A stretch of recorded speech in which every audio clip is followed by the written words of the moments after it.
আল্লাহ যেন বুঝাতে বিচার করে।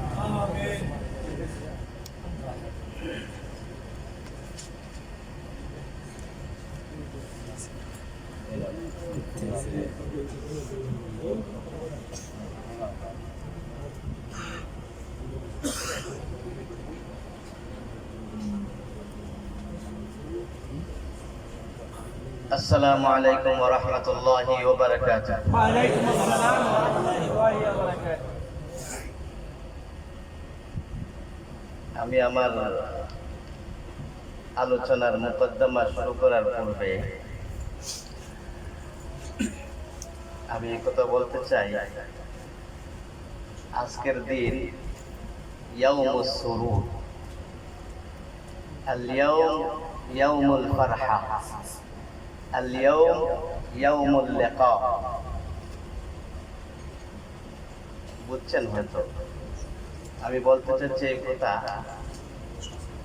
আল-ইয়াউম ইয়াউমুল ঈদ। এখন বুঝে নিছেন? আমার কাছে এমন মনে হচ্ছে যে আল্লাহ বছরে দুইটা ঈদ আমাদের জন্য রেখেছেন, আজকে অতিরিক্ত আরেকটা ঈদ আমার জন্য আল্লাহ দান করেছেন, যে গোটা কয়েকটা মাস পরে আপনাদের মতো শান্ত যুবকদেরকে, আল্লাহওয়ালা যুবকদেরকে আমি একজন পাপী দেখার মতন সুযোগ হয়েছে। সেজন্য আপনারা শুকরিয়া জ্ঞাপন করার পূর্বে আমি আমার মুনিবের দরবারে, আমি আমার খালিকের দরবারে শুকরিয়া জ্ঞাপন না করে আপনাদের সামনে কথা বলার সুযোগ পাচ্ছি না। সেজন্য আপনারাও যদি আমার সাথে বলেন, আমার মনে হয় তাতে লস হবে না।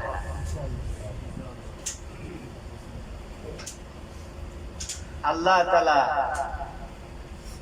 বহু দয়া করেছেন, মায়া করেছেন, সেজন্য এই আজকের দিনে তাফসীরুল কুরআনের উদ্দেশ্যে আমাদের এই প্রবাসী জীবনে আমার এই প্রিয় ভাইদের সাথে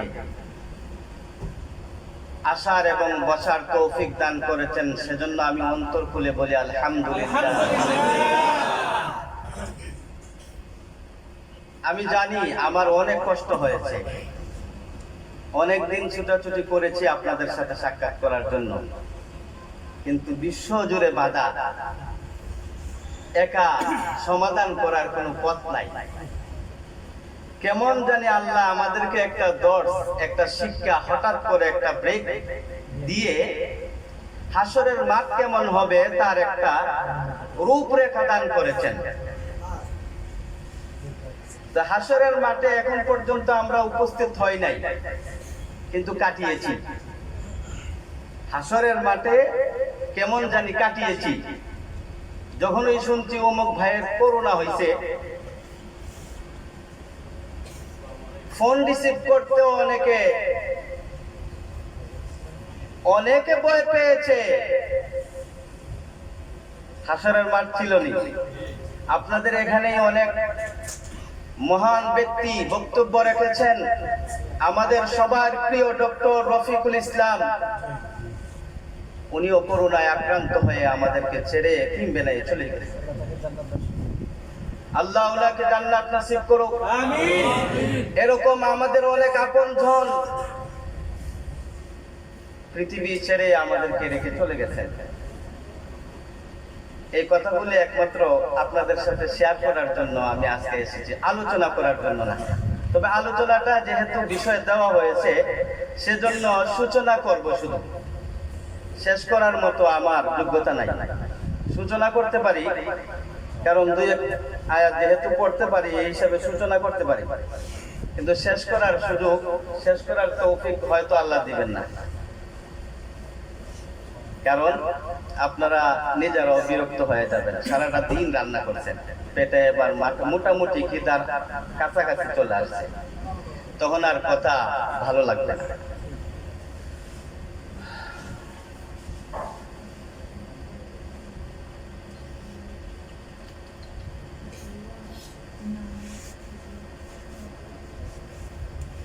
বলছি তিনবার বাইন্দার সূরাতুল মায়েদা তিনবার বাইন্দার করতে তিনবার বাইন্দার الحمد لله نحمده ونستعينه ونستغفره ونؤمن به ونتوكل عليه ونعوذ بالله من شرور أنفسنا ومن سيئات أعمالنا من يهده الله فلا مضل له ومن يضلله فلا هادي له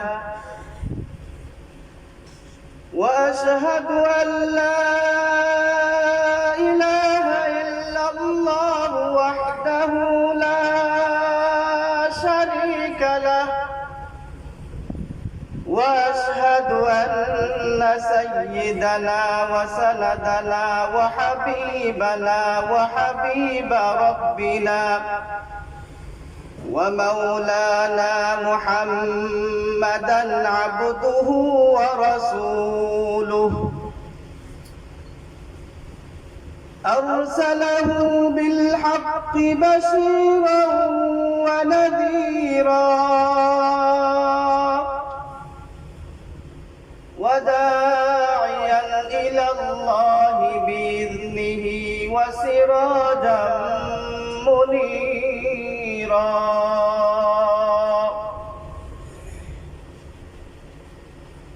فقد قال الله تعالى في كلامه المجيد إن الله لا يغفر أن يشرك به ويغفر ما دون ذلك لمن يشاء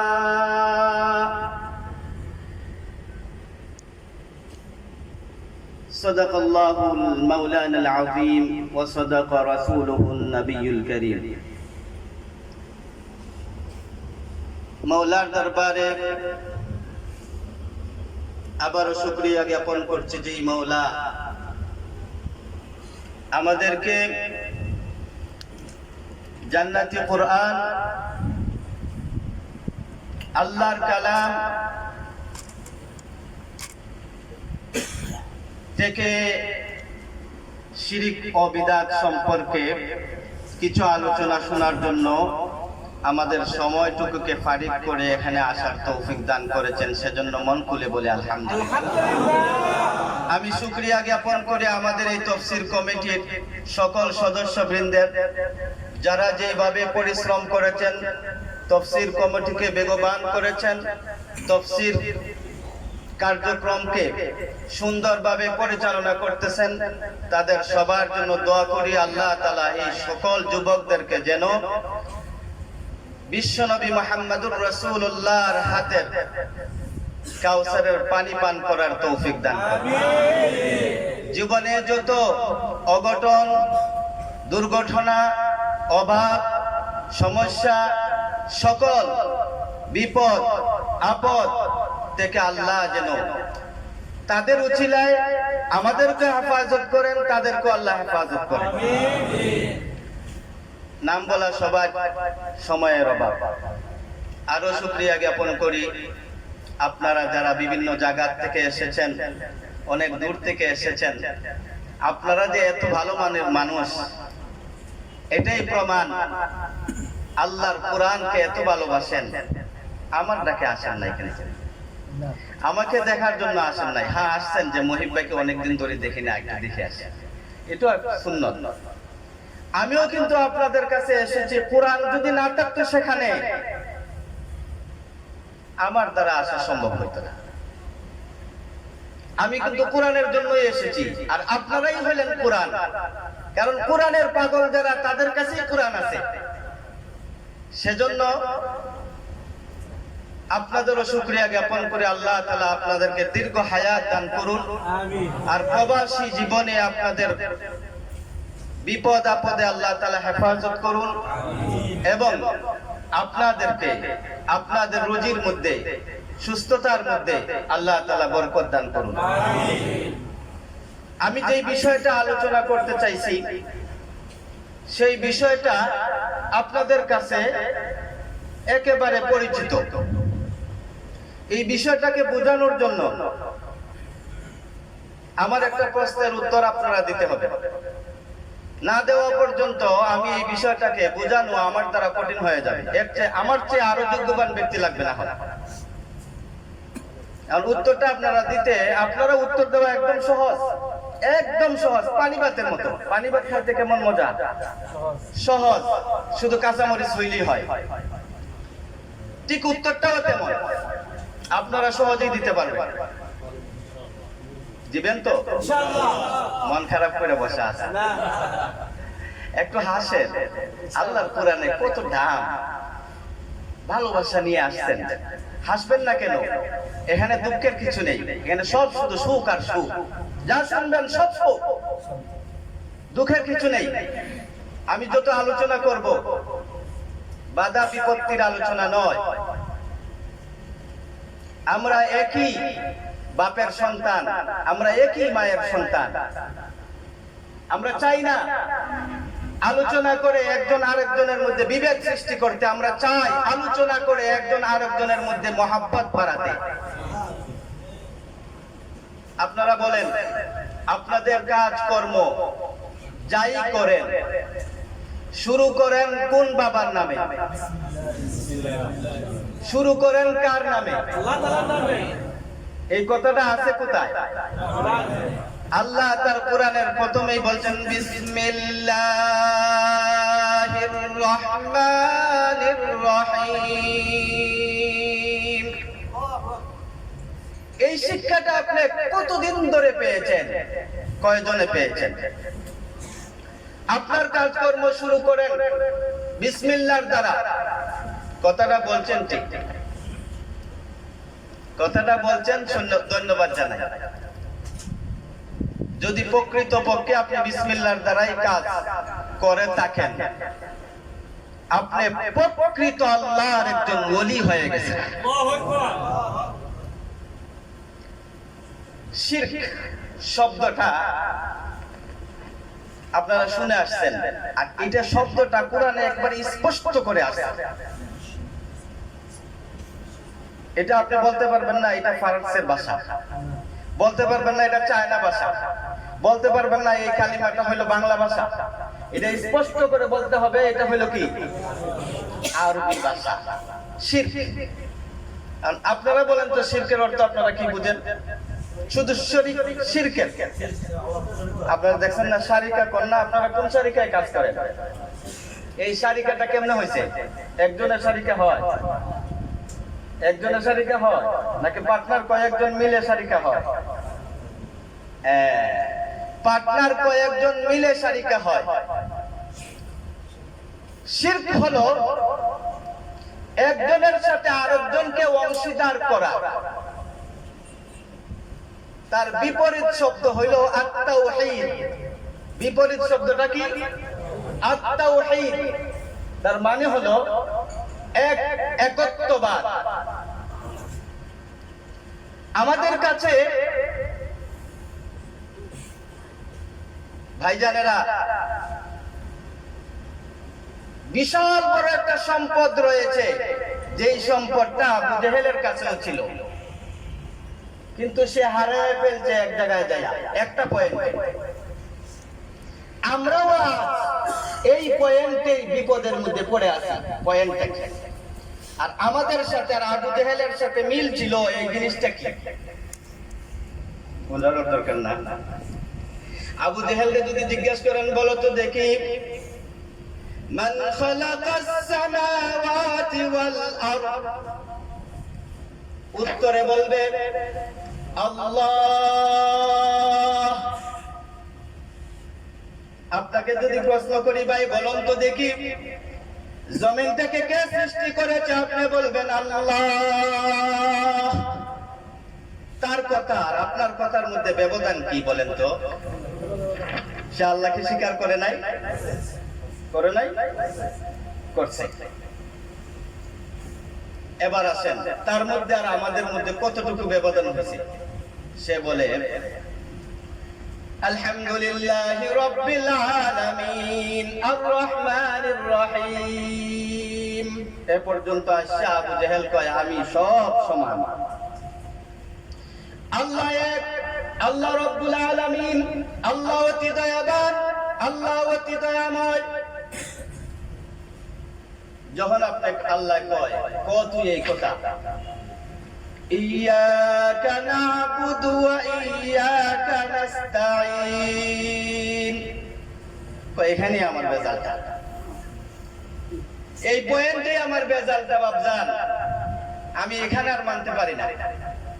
বিশ্বনবী মুহাম্মদুর রাসূলুল্লাহকে চিনে না আবু জেহেল? আপনারা কি মনে করেন চিনে না? চিনছে? চিনে।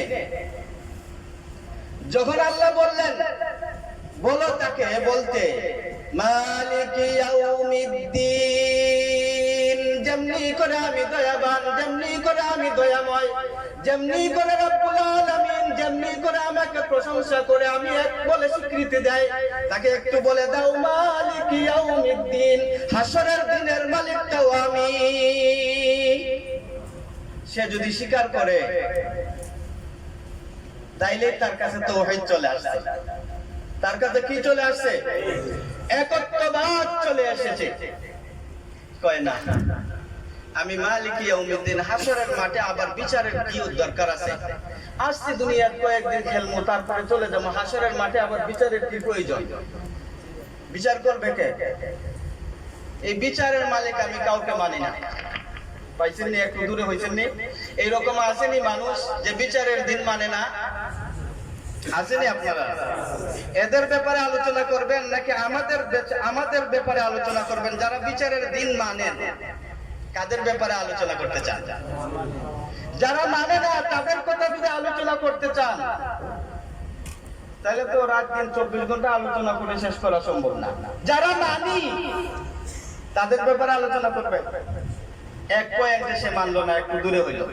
আর এক পয়েন্টে দেখেন, বর্তমান যুগে আমরা ইমানদার হওয়ার পরেও আমাদের মধ্যে শিরকে উপস্থিত হয়ে গেছে, কিন্তু আমরা নিজেরাই টের পাচ্ছি না। হেফাজত করেন। যে কোনো ফল পাইতে গেলে আগে ভাইরাস থেকে মুক্ত করতে হবে, পোকামাকড় থেকে ফলকে আপনি সংরক্ষণ করতে হবে, হেফাজত করতে হবে। অন্যথায় আপনার ফল পাওয়ার অধিকার আপনার নাই।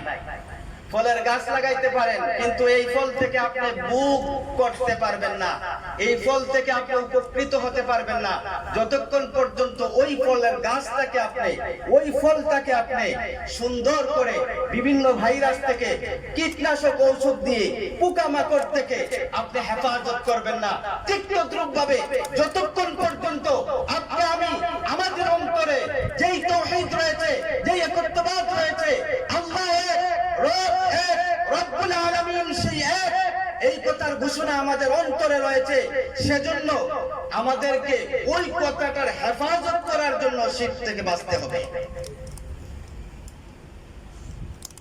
এবার আবু জেহেল কয়, নবীজি বলেন বলো তো দেখি, তাইলে এক হাসরের মতো কথা বলবা, তাহলে এবার তুমি কি করবা? তুমি তো স্বীকৃতি দিলা আল্লাহ এক, আল্লাহর কাছে দয়া আছে, আল্লাহর কাছে মায়া আছে, আল্লাহর কাছে রহমত আছে, আল্লাহ এক, আল্লাহ রাব্বুল আলামিন। এবার তাহলে ওই কথাটা তুমি বুঝাইয়া দাও যে এক, যার কাছে এত শক্তি আছে, সে তোমার, তার ইবাদত করতে তোমার সমস্যাটা কি? তার ইবাদত করতে তোমার সমস্যাটা কি?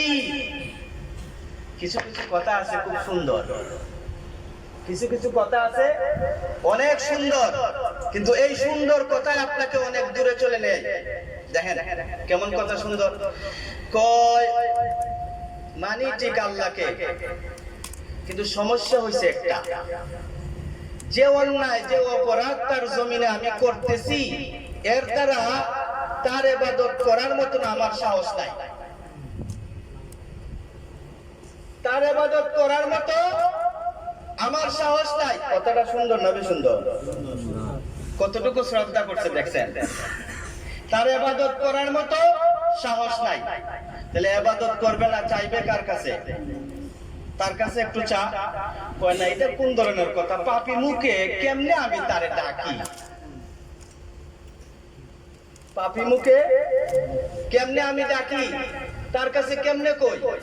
এজন্য আমরা একটা সিস্টেম করছি। কি সিস্টেম? আমাদের মূর্তি আছে, আমাদের কিছু মুরব্বী আছে, আমাদের কিছু পাদ্রী আছে, আমাদের কিছু পণ্ডিত মহাশয়গণ আছেন, তাদের কাছে সাহায্য চাই। আর তারা আল্লাহর কাছে বলবে, আর আমরা তাদেরকে হাদিয়া তুফা দিয়ে মন জয় করবো, আর তারা আমার পক্ষে সুপারিশ করে ওনার কাছ থেকে আমার দাবি পূরণ করবে। কেমন হইল?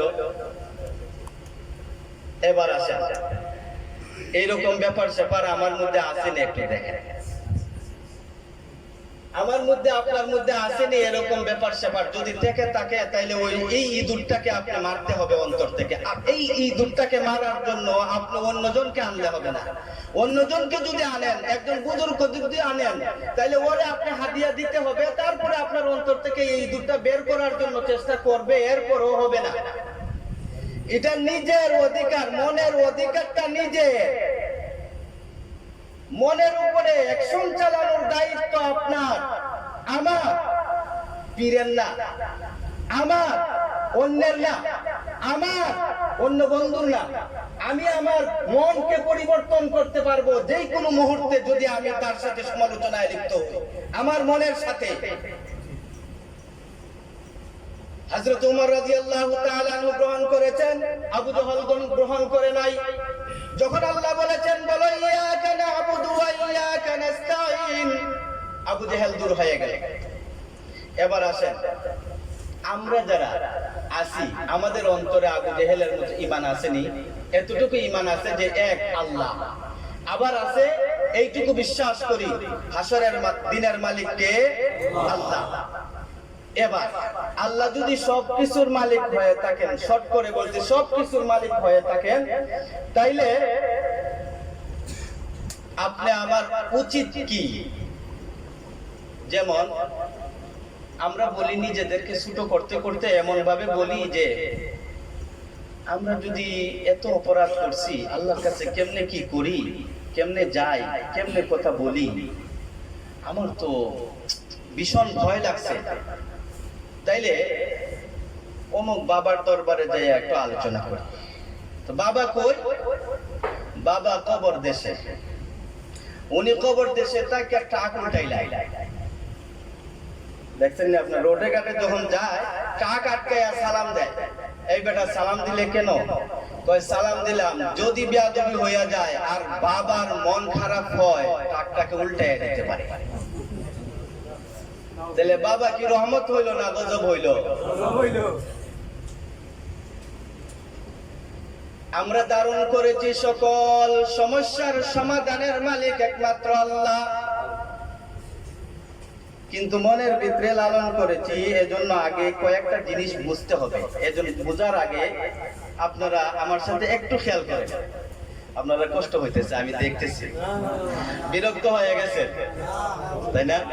তাহলে যে শব্দটা বলছিলাম শিরক, আগে দুইটা ভাগ করি। শিরকটাকে আগে বুঝেন, এটা কি, এটা কোন ধরনের ভাইরাস, এটা কি করে, এটা কলজাকে সিরা বিড়া ঈমানটাকে এমন দুর্বল করে যে আপনার বডির সাথে আর কোনো সম্পর্ক নাই, শেষ করে দেয়। যেমন মোবাইলে ভাইরাস ঢুকলে ডিলিট না করা পর্যন্ত মোবাইল চালানোর সুযোগ আপনাকে আর দিবে না, ঠিক তেমনি ভাবে শিরক যদি অন্তরে ঢুকে যায়, তাইলে ঈমান বাঁচানোর জন্য আর কোনো সুযোগ আপনাকে দিবে না। এবার কথা হলো এখান থেকে বাঁচার উপায় কি? তাহলে শিরকটা দেখেন, শিরকটা হইল একটা ভাইরাস। এটা হাদা কিসমান, আশিরকুন কাবীর ও শিরকুন সাগীর। ছোট শিরক, বড় শিরক। বড় শিরকের ব্যাপারটা এরকম যে এটা মাফ করার মতন কোনো সুযোগ নাই। এক্সাম্পল, একটা অপরাধ আছে যে অপরাধটা আল্লাহ মাফ করবেন না নিশ্চিত। আমি আয়াতটা তেলাওয়াত করছি, এটা হলো সাজা, যে এই শিরকের মাফ আল্লাহ তাআলা করবেন না। এটার নাম হলো শিরকে কাবীর। আল্লাহর জাতের সাথে যারা শরীক করে, এই শিরকটাকে আল্লাহ তাআলা মাফ করবেন না।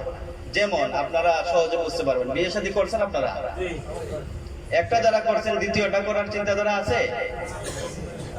আর যারা দ্বিতীয় করছেন তৃতীয় করার সুযোগ আছে নাকি? যেই রুজি করে একটাই তো চালানো কঠিন। আবার করোনা ভাইরাল এসে যেই বাদাম দিছে পকেট তো একদম শান্ত করে লাইছে, ঠিক না? বিয়ে শাদী করার তো আর কোনো চিন্তা ধারণা নাই, যারা করছেন না অফ রাখছেন, প্রোগ্রাম বাতিল করে দিচ্ছেন, তাই না? আরো 2-1 বছর টাইম নিতেছেন, তাই না? অপশনে রাখছেন। আচ্ছা, পাত্রী দেখা শুরু করেন, আমরা আছি, সমস্যা নাই। বিয়ে শাদী করবেন, বিয়ে শাদী করার আগে এক জিনিসটা ভাবতে হবে। আর বিয়ে শাদী যারা করছেন তাদেরকে আমি প্রশ্ন করি, বলেন তো দেখি, ভাবি যদি আপনার কাছে একটা অপরাধ করে, এমন একটা অপরাধ যেই অপরাধ আপনি ক্ষমা করতে পারবেন না, বলেন তো কোনটা? সে আপনার সাথে প্রতারণা করছে, আপনার সাথে মিথ্যা বলছে, আপনার সাথে বাটপারি করছে, আপনার টাকা মাইরা লাগছে, আপনার বউর সাথে, আপনার বাবির সাথে, আপনার মায়ের সাথে ঝগড়া করছে, বাবার সাথে ঝগড়া করছে, আত্মীয় স্বজনের সাথে ঝগড়া করছে, এত আইটেমের অপরাধ করছে। আপনি কইবেন যে সব আইটেমের যত অপরাধ করছে আমার বউ আমি মাফ করে দিলাম, তবে একটা অপরাধ করছে যেই অপরাধটা আমার দ্বারা সম্ভব না, ওনার সাথে আমার সম্পর্কই রাখা সম্ভব না। যদি বিছানায় একজনকে জায়গা দিয়ে দেয়, আপনার বিছানায় যদি একজনকে জায়গা দিয়ে দেয়, তখন আপনি কি করবেন বলেন? যদি সত্যিকার পুরুষ হয়ে থাকেন, এখানে যদি আপনি বলেন আমি মাফ করে দিব, আমার আল্লাহ আপনার চেয়ে বেশি মাফ করনেওয়ালা, আল্লাহ বলবেন আমিও মাফ করে দিব। আর যদি আপনি বলেন আমার দ্বারা সম্ভব না, আমার আল্লাহ বলেন আমার দ্বারাও সম্ভব না, এবার করবেন দেন, দাদা লাগছে, উত্তর দেন, কি করবেন? মাফ করবে? চান্দু, তুমি সব অপরাধ করতে পারো, আমি তোমার সব অপরাধ মাফ করে দিব, কিন্তু একটা মাফ করতে পারবো না।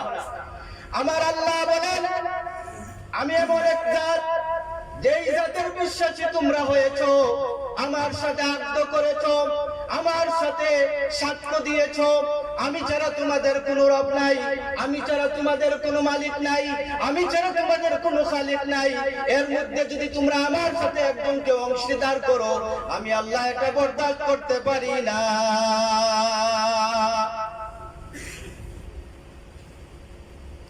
আপনি এটুকু যদি বরদাস্ত করতে পারেন না, যে আল্লাহ সবকিছু দিয়ে আপনাকে এত করেছে, এই আল্লাহ কি করে বরদাস্ত করবে? এই জন্য আল্লাহ আগেই বলে দিছে এই অপরাধ আমি ক্ষমা করব না। পাপ করো যত, সব পাপ মাফ করার সুযোগ আছে, দরজা খোলা আছে, কিন্তু এই অপরাধ মাফ করার সুযোগ নাই। এবার আসেন, এটা হইল শিরকে কবির। শিরকে সাগীর, ছোট শিরক। ছোট শিরকটা এমন ভাইরাস বড় শিরকের পর্যায়ে নিয়ে যায়। দেখেন, এটা আবার বড় শিরক করে আপনি ইসলাম থেকে বাতিল হবেন না, আপনি মুসলিম থাকবেন, কিন্তু সতর্ক থাকতে হবে এই ভাইরাসটা ঢোকার পথগুলি কি। যেমন আমি একটা এক্সাম্পল দেই। ভাই কেমন আছেন? কই হুজুর আলহামদুলিল্লাহ, আপনার দোয়ায়, পীরের দোয়ায়, মুর্শিদের দোয়ায়, আল্লাহর ওলির দোয়ায়, অমুক ভাইয়ের দোয়ায় আলহামদুলিল্লাহ ভালো আছে। প্রথমে বলছে আলহামদুলিল্লাহ, এরপরে কি করছে? এরপরে কি করছে? যেই বিপদে পড়েছিলাম ভাই, ওই বিপদ থেকে আমার রক্ষার কোনো উপায় ছিল না যদি অমুক ভাই আমাকে সাহায্য না করত।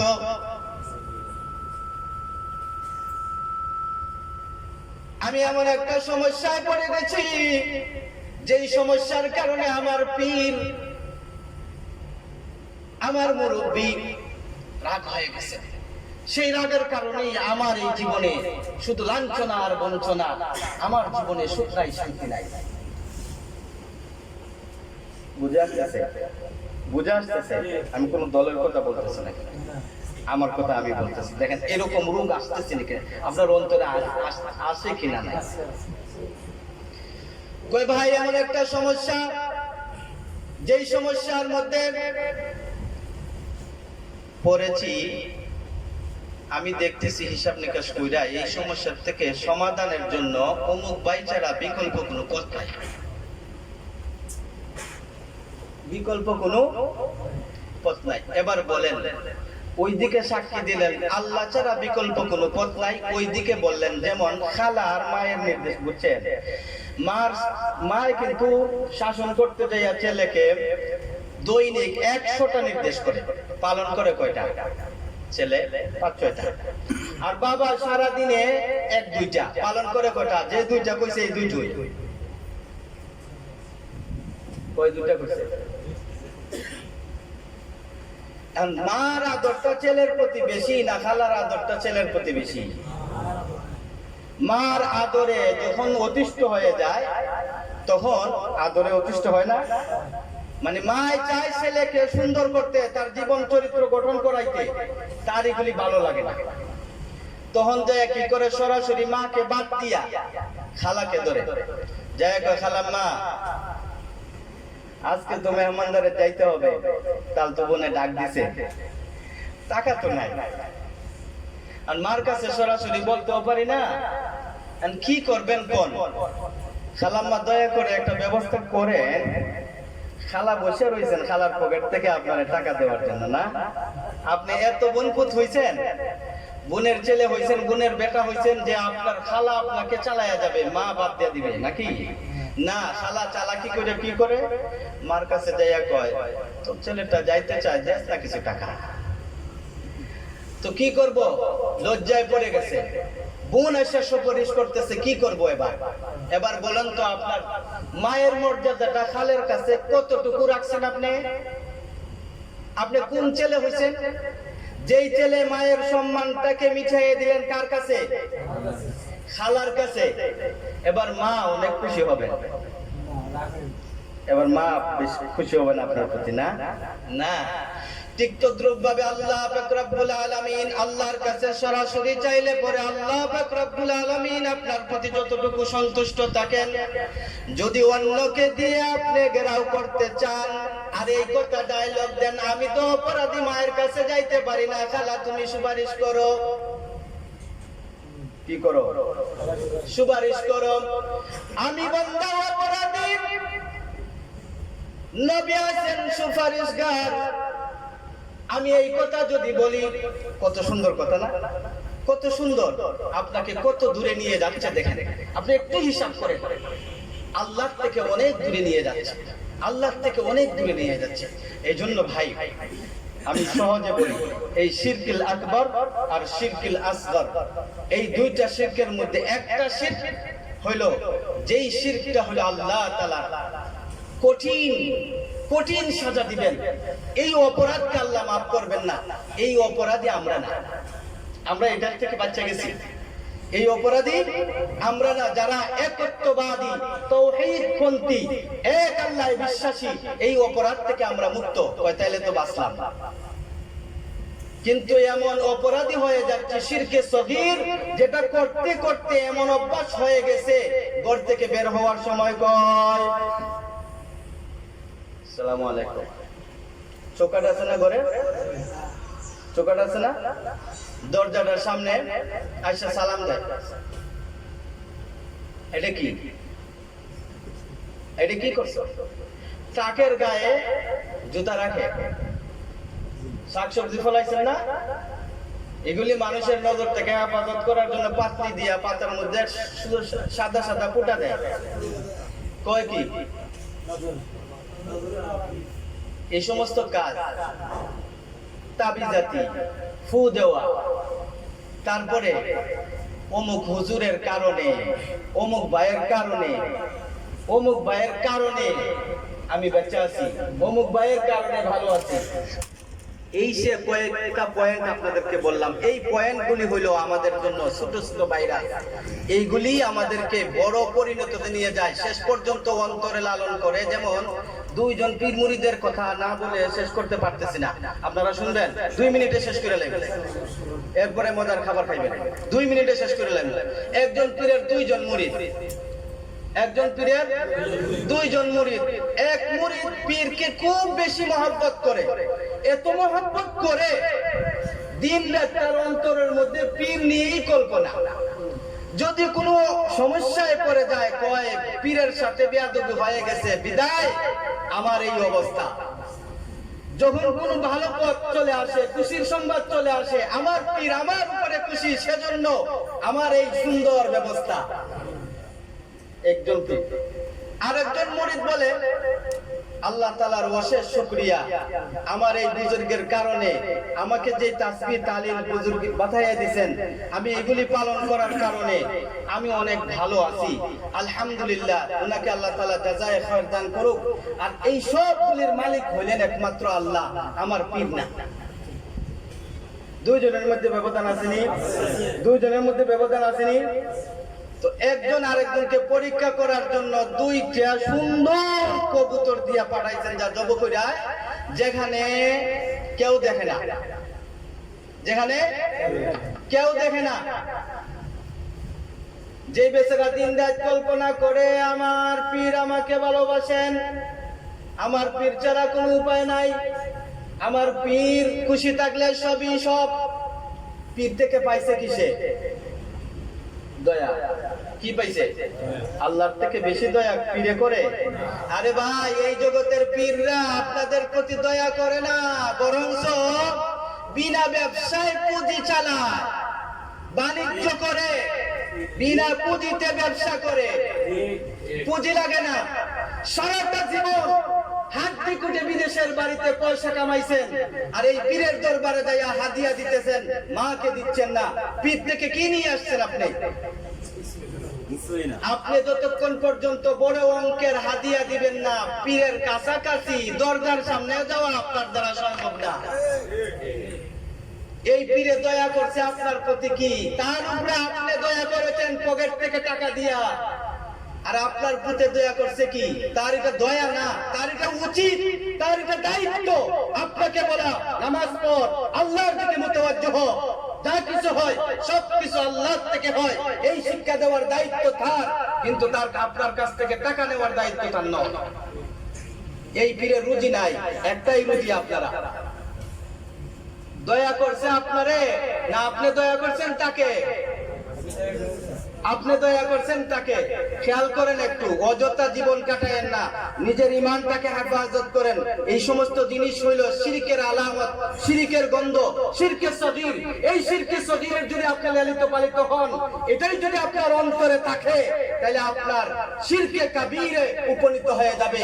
তখন আপনার জীবন ঈমান হারা হয়ে এই জগৎ থেকে বিদায় হতে হবে। ঈমান হারা যদি হয়ে যান, তখন আল্লাহ তাআলা আর আপনাকে মায়া করার কোনো সুযোগ থাকবে না। আল্লাহ তাআলা আমাদের সবাইকে তৌফিক দান করুক শিরক থেকে নিজের জীবনটাকে বাঁচানোর জন্য। আমি কিন্তু সমালোচনা করার জন্য আলোচনা করি নাই। কোন ভাই এই জিনিসটা খেয়াল করবেন, আলোচনা যখন শুরু হয় উপমা দিলে পরে আপনি এই উপমার উপরে যদি বলেন যে এটা তো দেখছি আমাকে দিচ্ছে, এই কাজগুলি করবেন না। এগুলি দেওয়া হচ্ছে আমরা পরস্পরে আলোচনা করে নিজের ঈমানটাকে হেফাজত করা, শিরক থেকে শিরক মুক্ত একটা ঈমান আমরা পিওর করা। আল্লাহ তাআলা আমাদের সবাইকে, ইন্নাশ শিরকা লাযুলমুন আযীম, ইন্নাশ শিরকা লাযুলমুন আযীম। শিরক হলো সবচেয়ে বড় জুলুম, সবচেয়ে বড় জুলুম। আল্লাহ তাআলা আমাদেরকে ছোট শিরক বড় শিরক থেকে হেফাজত করার তৌফিক দান করুন। সবাই বলুন আমিন। ওয়া আখিরু দাওয়ানা আনিল হামদুলিল্লাহি রাব্বিল আলামিন। আপনাদের সবার প্রশংসা করি এবং সবাইকে ধন্যবাদ জানাই। আপনারা এতক্ষণ পর্যন্ত সুন্দর করে যে বসেছেন, আপনাদের জন্য দোয়া করি। আর আমাদের তো সব সময় মনে করেন আল্লাহর দিকে মুতাওয়াজ্জিহ হওয়া, এটা একটা শিক্ষা। আমরা যখন প্রবাসী জীবনে আমাদের কঠিন মুহূর্তগুলো মাঝে মধ্যে যায়, যেগুলির মধ্যে আমরা কেউ কাউকে শেয়ার করার সুযোগ পাই না।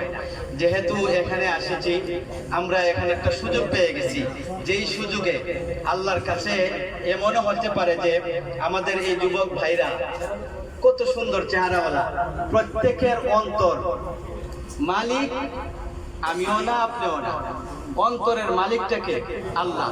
আপনার অন্তরটা কতটুকু পরিষ্কার এটা কে জানে? হইতে পারে এরকম পরিষ্কার দিলওয়ালা মানুষ এখানে আছেন, উনাকে কেন্দ্র করে আমাদেরকে আল্লাহ তাআলা মাফ করে দিতে পারে, তাই না? এটা সুযোগ পাইছি না? এই সুযোগে যদি আমরা আল্লাহর কাছে দুই একটা কথা বলি, কোনো সমস্যা হবে? আমরা বলতে পারি না, তো এজন্য আমাদের সমস্যা। আমরা বলতে হবে, বলতে হবে, বলতে হবে, তার কাছেই বলতে হবে। অন্য জায়গায় বলে কোনো লাভ নাই। কয়দিন বলবেন? আরে ভাই, সাতায় লাভ নাই মানুষকে, আল্লাহকে সাতান। আল্লাহ বলবেন আমি সাথী না, আমার কোনো শেষ নাই, আমি শেষ করতেও চাই না, আমার শেষ হবেও না। আমি এই জাত, যত চাইবে তত খুশি। আর ও বান্দা হইল কি, যত চাইবে তত বেজার। এজন্য ভাইজানেরা, আল্লাহর কাছে চাওয়ার জন্য প্রস্তুতি নেন। তবে সিস্টেমটা শিখাই দিই 2 মিনিটে। এই সমস্ত জিনিসকে আপনি আগে অন্তরের মধ্যে একটা স্বাদ আনতে হবে, মজা আনতে হবে যে আল্লাহই আমার সবকিছু। আগে আপনি আল্লাহকে সামনে রাখেন, এরপরে একজনের সহযোগিতা নেওয়া এটা ঈমানের বিপরীত না। সহযোগিতা নেওয়া ঈমানের বিপরীত না, তবে আল্লাহকে আগে রাখেন, আল্লাহকে আগে রাখেন। যত বিপদ আসুক, আপদ আসুক, সব সময় 2 রাকাত নামাজ পড়ে আল্লাহর কাছে সাহায্য চান। অবশ্যই আপনারা নামাজ পড়েন, আমি জানি, ঠিক না? সবাই নামাজ পড়ে, নামাজের আলোচনাও শুনছেন, আলহামদুলিল্লাহ। আল্লাহ তাআলা সবাইকে তৌফিক দান করুক। আর আমাদের আব্বা আম্মা যারা দুনিয়া থেকে বিদায় হয়ে গেছেন, তাদেরকে আল্লাহ তাআলা জান্নাতে বাগানে বেড়ানোর সুযোগ করে দেও। আর আমাদের আব্বা আম্মা যারা অসুস্থ আছেন, আমরা বিদেশের বাড়িতে শোনার পরে মন খারাপ থাকে, আল্লাহ তাআলা ওনাদেরকে তো সুস্থ করে দিতে পারেন আমরা যদি দোয়া করি, তাই না? নাকি ডাক্তাররাই সুস্থ করতে পারে? দোয়ার দ্বারাও কি সুস্থ হইতে পারে? বড় বড় কাজগুলি দোয়ার দ্বারা সমাধান হইতে পারে, আল্লাহ তাআলা করে দিতে পারেন। আল্লাহ তাআলা সবকিছুর মালিক। এজন্য আমরা সংক্ষেপে দোয়া করি। আর কোনো কথা আছে ভাই? কারো কোনো কথা আছে বা কোনো প্রশ্ন আছে?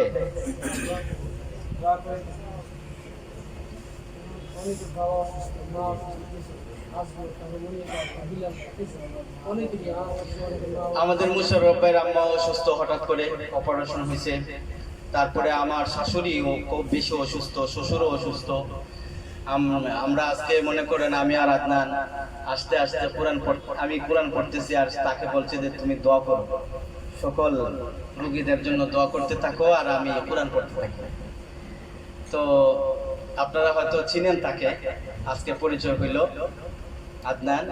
আলহামদুলিল্লাহ, আমাদের হাতে সে কোরআন শেষ করছে, হাফিজুল কোরআন শেষ করছে। এবং গতদিন আমাদের ছাত্র ঐক্য পরিষদের একটা প্রতিযোগিতা ছিল কোরআন এবং হাদিসের। তো যারা 100 হাদিস সনদ সহ বলতে পারছে তাদেরকে পুরস্কৃত করা হয়েছে। আলহামদুলিল্লাহ, আদনান 100 হাদিস সনদ সহ বলে প্রথম পুরস্কারের অধিকার হয়েছে। এবং বুখারী শরীফের 1192টি হাদিসে পর্যন্ত শেষ করছে। আলহামদুলিল্লাহ, 7000 হাদিস আছে বুখারীর। আমি চেষ্টা করতেছি তাকে 7000 হাদিসই মুখস্থ করানোর আগামী 6 মাসের মধ্যে। আর কোরআন শরীফ তো হিফজ করছে আপনাদের দোয়ায়। আর আরো কিছু চেষ্টা করতেছি তাকে এইভাবেই লালন পালন করতে, যেন মরণের পরেও বাচ্চাটা থেকে উপকৃত হইতে পারে, এই একটা আশা আর আপনারা দোয়া। আর মাঝে মধ্যে নিয়ে আসা হইলো যে আপনাদের সাথে একটা সম্পর্ক থাকা। ঘটনাক্রমে একদিন শুনলেন যে মহিব ভাই মারা গেছেন, কিন্তু মহিব ভাইয়ের বাচ্চাটা বেঁচে আছে। আপনারা তো কোনোদিন হইলেও যাইবেন যে মহিব ভাইয়ের বাচ্চাটাকে দেখে আসে। একদিন আসছিল আদনান, আসে আমাদেরকে 2 একটা কথা বলছিল, তো তাকে একটু দেখে আসে। এটাও করবেন না নাকি? ইনশাআল্লাহ, ইনশাআল্লাহ। এই উদ্দেশ্যেই আপনাদের কাছে আসা, দোয়া নেওয়া। আর আপনারাও আমাদের জন্য দোয়া করবেন, আপনাদের জন্য সবসময় দোয়া করি। আর আমি কিন্তু সবসময় এই করোনা পরিস্থিতির উপরেও, সবার কাছে তো ফোন নাম্বার আমার নাই, কিন্তু ফোন নাম্বার না নেওয়ার পরেও কয়েকজনের সাথে আমি যোগাযোগ রাখছি সবসময়, সাথীদের কি অবস্থা। আমি সবসময় এই হাউজের ওই হাউজের সবার কথাই জানছি এবং এই কথাও বলছি যারা সমস্যায় আছেন। আমি কিন্তু অর্থনৈতিক দিক দিয়ে আলহামদুলিল্লাহ এখন অনেকটাই ভালো আছি। যারা কঠিন মুহূর্তে আছেন, 5-7 হাজার 10,000 টাকা যদি দাঁড়ও দরকার হয়, আমি দাঁড় দিতে পারবো। এটাও আমি মুশাররফ ভাইকে বলেছিলাম, মুশাররফ ভাই অনেককে পৌঁছায় দিয়েছেন। আলহামদুলিল্লাহ, আল্লাহ তাআলার কাছে আপনাদের যে একটা আদর, আপনাদের যে একটা মহব্বত, আপনাদের যে একটা ভালোবাসা, এটা আমি কোনো মুহূর্তেই ভোলার মতন আমার কোনো সুযোগ নাই। আর আপনারাও আমাকে বলতে পারেন না, আমিও বলতে পারি না। এই জন্যই বলছি যে আজকের দিনটা আমার জন্য ইয়াউমুল ঈদ। আলহামদুলিল্লাহ। আল্লাহ তাআলা কবুল করুক। আস্তাগফিরুল্লাহ রাব্বি মিন কুল্লি যানবি ওয়া আতুবু ইলাইহি ওয়া লা হাওলা ওয়া লা কুওয়াতা ইল্লা বিল্লাহিল আলিয়্যিল আযীম। আল্লাহুম্মা সাল্লি আলা মুহাম্মাদ ওয়া আলা আলিহি ওয়া সাহবিহি ওয়া বারাকা ওয়া সাল্লাম ইয়া আল্লাহ ইয়া আল্লাহ ইয়া আল্লাহ ইয়া আল্লাহ। আল্লাহ তুমি রহমানের দরবারে, আল্লাহ তুমি রহিমের দরবারে, আল্লাহ তুমি গফফারের দরবারে, আল্লাহ তুমি করিমের দরবারে, আল্লাহ তুমি রহমান রহিমের দরবারে। আমরা অপরাধী নালায়ে গুনাহগাররা পবিত্র কোরআনের তাফসীর শুনে তোমার হাতে হাত পাতাইলাম। আল্লাহ জীবনের গুনাহকে মাফ করে দাও। আয় আল্লাহ এই মজলিসে যারা উপস্থিত হয়েছেন আল্লাহ প্রত্যেককে মাফ করে তাদের দীর্ঘ হায়াত দান করো। আয় আল্লাহ যারা উপস্থিত হয়েছেন যাদেরও সমস্যা আছে আল্লাহ সমাধান করে দাও। বিপদ থাকলে বিপদ থেকে উদ্ধার করো, অভাব থাকলে অভাবকে দূর করে দাও। কলেজার টুকরা মা বাবা যারা অসুস্থ আছেন আল্লাহ দয়া করে তোমার কুদরতি শেফা থেকে শেফা দান করো। আল্লাহ তুমি অসুস্থ ব্যক্তিকে শেফা দান করতে পারো, সুস্থ ব্যক্তিকে অসুস্থ বানাইতে পারো।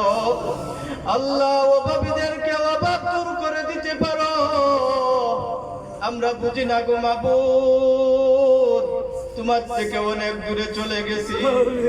আয় আল্লাহ এবার বুঝেছি, আর ছাড়বো না। আল্লাহ তুমি ছাড়া কারো কাছে আমাদের কোনো আবদার রাখবো না। আল্লাহ তুমি আমাদেরকে কবুল করে নাও। আয় আল্লাহ প্রবাসী জীবনের মধ্যে খায়ের বরকত দান করো। আয় আল্লাহ আমার এই ভাইদের রুজি কামাইয়ের মধ্যে তুমি বরকত দান করো। আয় আল্লাহ তাদেরকে হায়াতে তৈবা দান করো।